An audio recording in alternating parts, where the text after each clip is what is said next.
Hello, I'm Brigantia Blackbird of Blackbird's Brew. Welcome to Local Pagan. I want to talk about the mist and the fog today. One of the purposes of this series is to make it a point to listen better to the land where I live. And all this week I have been listening. I've gotten outside more than I usually do, and I've done my best to keep my mind quiet so I can passively absorb what's around me and to allow that energy to flow into me to promote a stronger connection. And what has stood out to me particularly this week has been just the fog and the mist of the early mornings. It's my habit upon getting up after I have my wits about me, brew some tea, go out to the front porch, and just ease my way into the day. Every morning it's a little bit different, but each day this week I have seen more than my fair share of fog and mist. Sometimes I notice that it's all lit up by the first rays of the sun and it gives the neighborhood a rather magical glow, but other days it's been very heavy, blocking the light, moody, creating an atmosphere that's absolutely eerie, with the local wildlife slipping in and out of view. But either way the fog manifests, it has been there.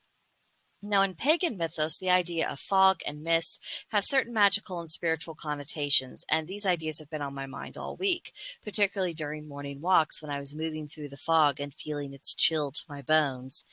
Now, in Arthurian lore, the island of Avalon is sometimes said to be accessible only by raising the mist around it. Otherwise, it's hidden away from view. Not wholly a part of this world, and not yet quite fully within the world on the other side of the veil. It is this magical in-between place. And then in Welsh myths, Pwyll wandered into a misty area and he found himself in the other world, which also eventually led to him meeting the goddess Rhiannon, with whom he would later marry and have a son with. And then we have the journey to the Norse afterlife that involves walking the road to the gates of Helheim, and that supposedly is quite foggy. So this theme keeps coming up again and again. Mist and fog naturally pair with the idea of mystery and transitions that we don't fully understand and encounters with beings greater than ourselves. And literal mist and fog obscures our vision. It causes us to proceed more cautiously, knowing that we can't be quite sure of what's around us and whether something coming out of that mist is a friend or foe. In a spiritual context, quite a bit of time, at least within our studies, it certainly has proven true for me, it can feel as though we can't quite tell up from down or left from right. There are more unknowns than what we can account for, and there's this lurking suspicion in the back of our minds that maybe we're meddling with things beyond our scope. And we know that the unexpected can come into view at any time. It may be wonderful or challenging, perhaps both, but we just don't know, and that keeps us a little bit off balance, and it can affect our confidence. And one of the tasks of walking a pagan path is learning to become comfortable with the not knowing and having the backbone to carry on walking this path anyway. Our confidence is not going to be based on having the right answer. It's going to be founded upon learning how to explore, learn, and adapt as we go along. And there's something wonderfully seasonal and appropriate about having more fog in the morning as we slide more fully into autumn. It's not that this fog never happens in winter, spring, or summer. I mean, it does. But when it happens in the autumn, it just feels different. It makes me want to wear sweaters, drink chai, study harder, write, and watch murder mysteries. It has me longing for the rainy days, the darker nights, and spooky things. And the morning fog has just been teasing at my senses. The Even though the best part of autumn hasn't yet quite arrived, the fog is still a reminder that it's here, it's coming, and the best part is rapidly approaching. And it's also the perfect metaphor for where I'm at in my spiritual studies.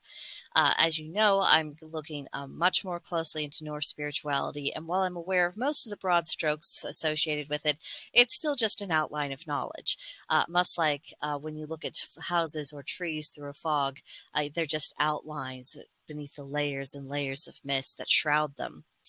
Now, as I go along, I know I'll discover more details and gain greater insight, and I don't feel any foreboding about the process. I mean, it's an adventure, and I can't wait to find out what's lurking around the next corner. And when it comes to my goal to get to know the land better, the fog feels like an invitation. It's a reminder that I don't know this place as well as I think I do, and there are discoveries to be made. The fog and the mist can be surprising or dangerous, and sometimes it can be a temptation, which is rather fun. And that's really where I'm at. I feel tempted by this land to, now that I am starting to give it the attention it's due, now that I am starting to really try to get in tune with it, uh, to uh, to go ahead, walk along, find out what it's really like. So that's what I have for you this week. We'll see where my observations take me with next week. As I stated in the introductory episode, I don't have a real firm plan for this series. We're just going to play it by ear, and I'll talk about things as I think about them. So come back next week to find out what's going on. In the meantime, let me know about your own impressions or things you notice about your own personal localities in the comment section below, or go to the description box, click the link, and go to our Gilded server. It's called Blackbird's Brew, and you'd be very welcome to join us. But that'll do it for this video, and I will see you next time. Bye-bye.